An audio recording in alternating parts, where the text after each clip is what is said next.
Post mo sa gilid, no? Post natin sa gilid. Ayun, nasa post natin sa gilid. Hindi natin alam kung anong pinag-umpisan talaga ng gulo na to. So, nag-start lang po yung video. Makikita po natin na talaga ina-atake na yung mga 5-9 natin yung guard, no?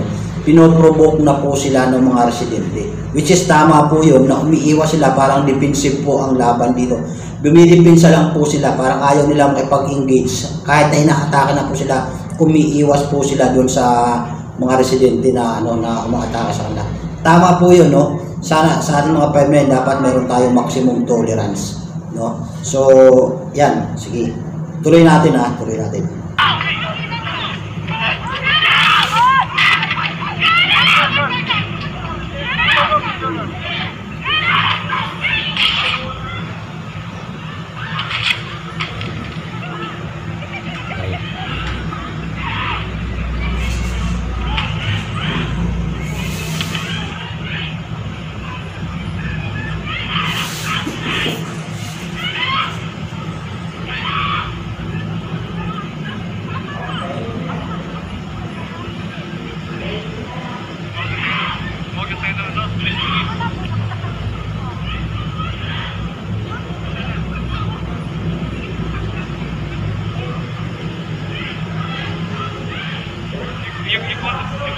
You call police na. You call barangay police. We need help. Tumawag na tayo.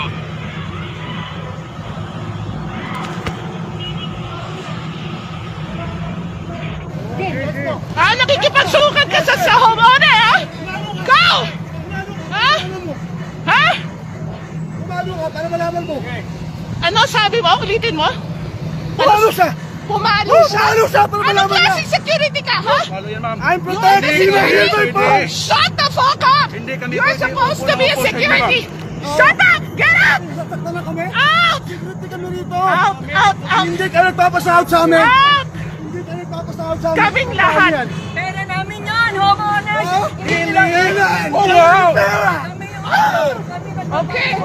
Wag kang bastos! Let's terminate Ikaw these ang guys! bastos! Kayo ang bastos! Hindi kami! You are I'm terminated! panigon! Yun. Kung napansin nyo po, no, ako ang masasabi ko rito sa mga 5 minutes, sa part na to, medyo nawala na po sila sa control, naubos na po yung maximum tolerance nila, nawala na sila doon sa dapat kung saan lang po tayo dapat mga 5-9 natin. Kung nakikita nyo po, nakikipagsigawan na rin sila, no? Nakikipag-confrontation na po sila sa sigaw, no? And which is dapat hindi po nangyayari yun. Pwede natin iwasan yun, hayaan natin sila ang sumigaw. So makikita naman ng mga nanonood ng video, makakapag ng video kung ano ang ginagawa ng guard, no? And isa pa, yun, medyo may nakita rin baril, no?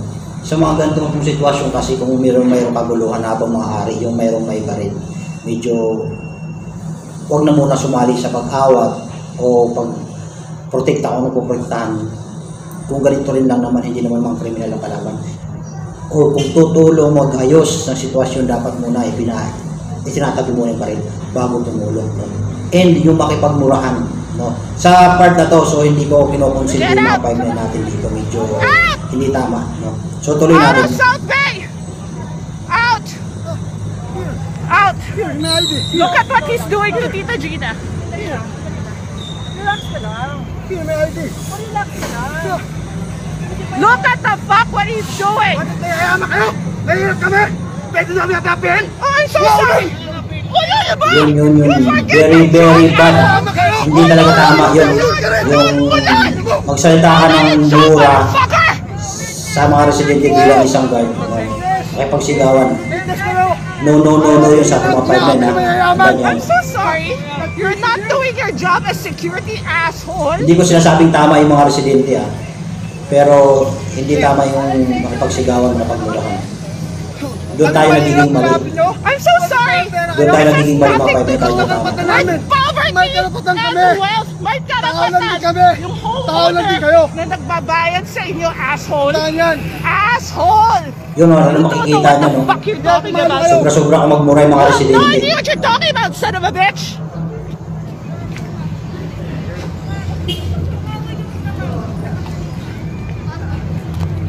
Don't ever come back here, assholes.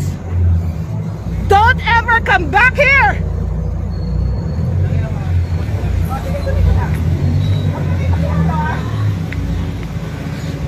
Jude. SOS. There's blood dito. There's blood. So, mga ano to, medyo alanganin mga 5 natin dito eh. May mga Kasi medyo nagkaroon ng ano, Can somebody get to barangay, may please? dugo. Get up! Get up!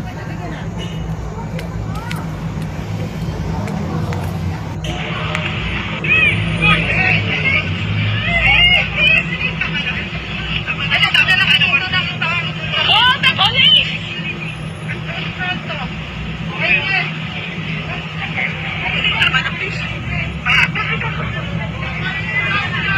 It has nothing to do with poverty! It has to do! Back! Back! Yon, mga 5-9, no? Huli mga sinasabi na rin sa video ng mga residente, it has nothing to do with poverty, sabi niya. Kasi nga, ang sinisigaw ng mga 5-9 natin, kung mahirap kayo, mahirap kami, mahiyaman kayo, inaam niyo kami. So, yun, tuloy po tayo. So, magbibigay tayo ng reaction natin, opinion, personal opinion po, at bilang isang 5-9 din. And similarly, na-experience po talaga namin yung ganitong sitwasyon dito sa 2-0 sa pwesto namin. Hindi ko lang alam kung paano ang sit-up nila kasi kami, lagi tayo as security guard, nasa management part po tayo or side, no? Di natin alam, di ko lang alam dito kung itong kalaban nila is kalaban din ng management, no? Pero, ganun pa man, mayroon tayo dapat sinusunod na mga policy, rules bilang guard, no? As part of security, mayroon dapat tayong sinusunod na rules and yung trabaho natin bilang gwardiya. So ano ba ang trabaho natin bilang gwardiya? Sabihin pa natin kung sila ay galit sa atin, mga residente yan, so kasama dapat sa pinoprotektahan yun. Isang part doon, tama yung ano doon, bahagi sila sa binabayad sa atin. Maging, kung hindi ko sigurado kung side man sila ng kalaban ng management, nagbabayad pa rin sila ng association dues sa pinapambayad na sa ating mga 5-9. So una po, mga 5-9, ito para yung first part po, sa part po mo tayo ng mga 5-9 mag-react and magbibigay ng opinion and advices na rin po para sa ating mga 5-9. Unang-una po, tayo bilang isang guard na nagpunta sa isang client, ang ating mission is, ang ating trabaho is to protect lives and property, maintain peace and order within the vicinity of our duty. So meaning, lagi kong sinasabi sa ating mga 5-9, lalo bago lumarating dito, na yung katagang na yan, yung kataga na yan, na to protect lives and property, maintain peace and order within the vicinity of our duty, at dapat hindi natin ma-violate yan. So meaning, doon sa pakikipag-confrontation ng mga 5-9 natin, pakikipagsigawan nila, and may time na umaakma silang lalaban ng pagkasuntukan, hindi ko kayo kinakampihan o mga 5-9, pero mali po yun mga 5-9. Dapat meron tayong maximum tolerance. Nandoon na ang sa mga comment na sabi ko, mga tao rin lang yung mga guard. Tama po, tao rin lang naman tayo. Pero hindi po tayo mamamatay sa mura. Pwede po tayong umiwas. Kasi po meron pong repercussion, meron pong kapalit yan ng gagawin natin. Hindi ko alam kung anong nangyari sa mga 5-9 natin ngayon. Pero once na kayo nakapag-engage, yung mga video na yun, nakapagmurahan kayo, matik, kung hindi mo kayo makasuhan sa proper court, baka matanggal kayo sa trabaho nyo.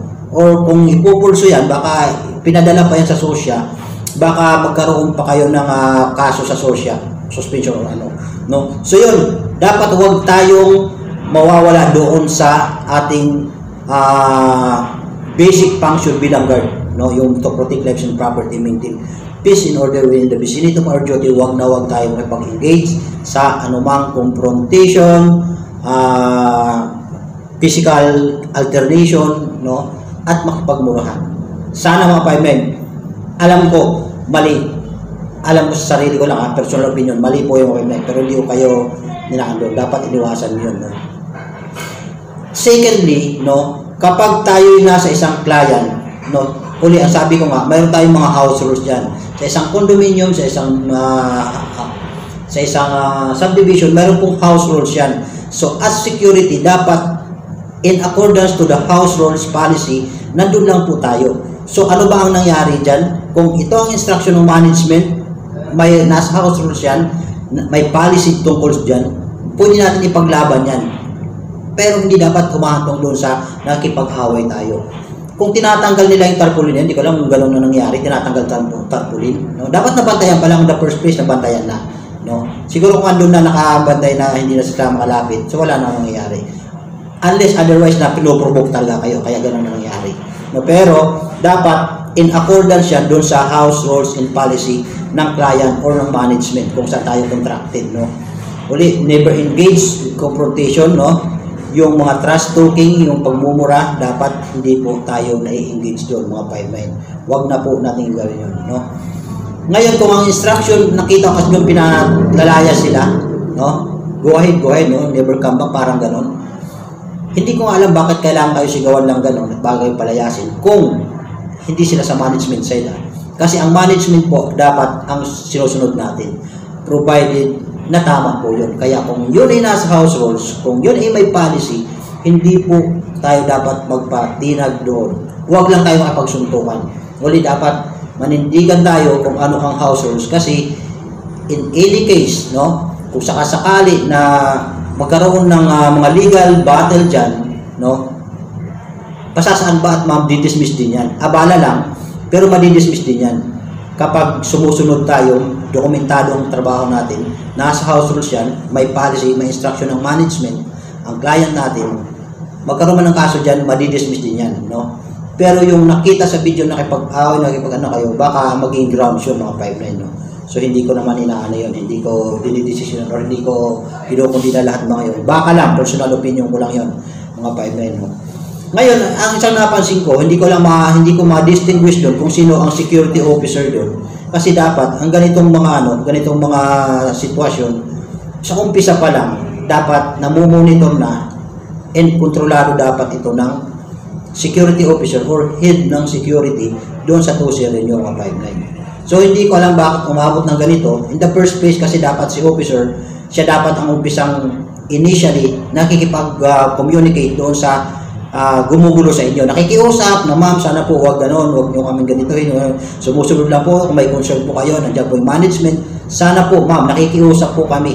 Huwag nyo po kaming awayin, kami po kayo po, kasama kayo sa pinoprotektahan namin bilang gwardiya nyo. No? Kung ano po ang pinatutupad namin, instruction lang po ito ng management. Sana po makipag-usap muna kayo sa management. Sa akin lang, no, hindi ko alam yung tamang istorya, yung buong istorya, pero dapat ganon ang reaction ng officer or head of security natin. Hindi ko sinasabi kung mali ang head of security natin kasi hindi ko nga hindi na umpisahan sa video to kung ano talaga ang simula ng pagkakagulo. Baka naman nagawa niya na yung part niya bago nangyari ito. Pero, ano lang insight ko lang po para dun sa mga head of security, detachment commander, no, security officer, kapag may mga ganito pangyayari, dapat tayo po yung nagpo-prompt, tayo nakipag-communicate, nakipag-usap doon sa mga kung sino man ang maaway sa atin. And kababaang loob, nakipag-usap po muna tayo habang maaari, tulad sa sabi natin, maximum tolerance.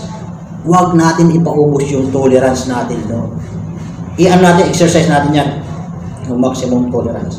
Ngayon, uli, as security agency, contracted tayo sa client, and client may management, dapat doon po tayo naka-side sa management, and si management lang magsasabi sa atin kung aalis tayo sa pwesto, terminated tayo, or ano ang dapat natin gawin. Provided uli, nasa house rules, nasa policy, at mayroon po itong hard copy na pinanghawakan natin bilang security. Kasi kung wala, tayo pong mapapahamak o mapapasobo sa mga ganitong sitwasyon. Okay, so ayun po mga 5-9, sana po nakapagbigay ako konting dyan sa part ng mga 5-9 natin. No? Kung may mali po ako, pa-comment na lang po, pagpasensya na. Pero iyon po, based on my personal experience and similar doon sa nangyayari sa inyo. Nakasuhan po kami, pero na-dismiss yan, pero wala po naikaso sa amin sa sosya. Nakarating na po kami ng sosya, pero hindi rin po kami napatanggal dito ng sosya. Kasi hindi kami nakipagsuntukan, hindi kami nakipagsigawan. Kung mayroon man kami dinidepensa, yun po yung nasa house rules. Kahit nakipagbalyahan na kami dahil binabalya kami, as long as hindi kami sumuntok, walang problema po yan. No, wala silang may kakaso sa atin. Okay? So ayun, mga 5-9. Sa part naman po ng mga residente, uli, hindi ko mabibigyan o hindi ko maya-advise yung mga residente kasi hindi natin yan. ka-label. Client natin yan, boss natin yan, kahit sabihin mo natin nasa kabilang side mga yan, no? Pero ito lang ang mapapansin ko sa inyo mga sir, mga ma'am. Unang-una po, nakikita po sa video, uli, sinasabi ko hindi ko naumpisan kung anong nangyari, pero obviously, pinoprovoke, ina-attack nyo po yung mga gwardiya. Mga sir, mga ma'am, tao po yan, no? Kung may problema po sa management nyo or doon sa area nyo, mayroon pong tamang venue para po ireklamo yung mga gwardiya doon sa management. Kung hindi kaya ng management, doon sa barangay, no? Sa piskal, no? Kasuhan nyo kung anong gusto gawin. Pero ang pinoprovoke nyo po, ang inaaway nyo, physically, ina-attack nyo ang gwardiya, tao rin lang po yan mga ma'am, no? Yung sobrang atake na yan, mayroon kayong naitutulak na talaga kayo dahil lumilipin sa mga guard, no? So, hindi ko sasabi ma'am na para sa amin maling ginagawa nyo ulit bilang isang gwardiya rin tulad ng mga ina-atake nyo. Hindi ko alam sarili ko hanggang saan ako makapagtimpiro, pero para sa akin ulit dapat si guard ini-exercise yung maximum tolerance. Pero hanggang kailan kung sinasaktan nyo na ina-atake niya, no?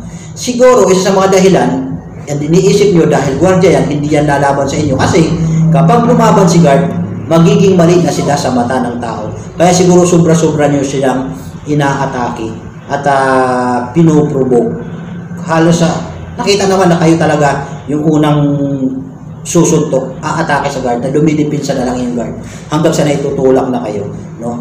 And yung pagmumura nyo doon sa mga gwardiya, no? Sobra-sobra naman po yun. Yung nagkakaroon kayo tapos yung gumumura kayo, nagtatrasto kayo, English pa man ang mura nyo, no? Tao rin lang tayo, pare-pares tayo ma'am. Tao, sabi nga nila, iisa lang ang kinakain natin, pare-parehas, isang bigat, no? Parang kaya rin naman kumain ng mahirap ng pagkain ng mayaman, minsan nakakatsamba, nakakain ng mga yan. So, iisa lang po tayo, pare-parehas po tayong tao, no? May mga puso, damdamin, nasasaktan po, no? Sabi nga nila, no? Kaya yung mga guard, hindi na po nakapagtimpi.